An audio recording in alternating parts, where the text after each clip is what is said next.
Tutok na sa Basta Batas kasama si Jen Galvez, Rico John Perez at Atty. ng Bayan, Atty.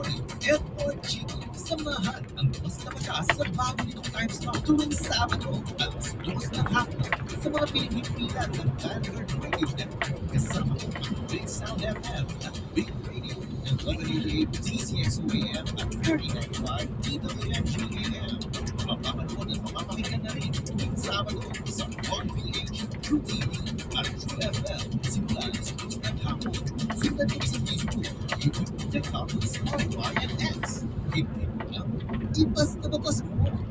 Original ay walang humpay sa pagtulong, walang sablay sa pagbibigay. Lapitan, pilahan, hingahan, iyakan, asahan. Hindi ka niya tatalikuran. Mas astig sa pagbibigay ng pag-asa. Wanted sa radyo. Hanggang alas 4 ng hapon ay Senator Raffy Tulfo sa True FM sa 105.9. Laging true sa'yo, kapatid. Balitang impormasyon, public service, entertainment, music, inspiration. Totoo, tunay, tapat. Ito ang True FM sa 105.9. Laging true sa'yo, kapatid. Simulcast sa True TV sa Signal Channel 19.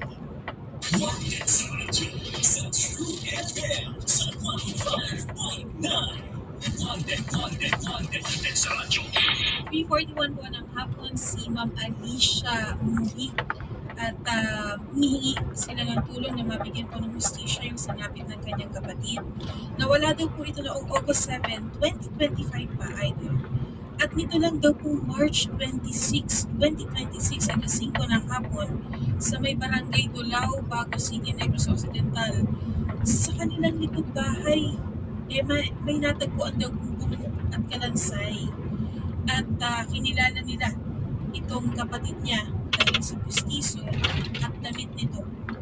At humihingi nga po sila ng hustisya para sa kanilang anak. And meron din po tayo makakausap via video call si Arman Fontes and si Liza May Fontes.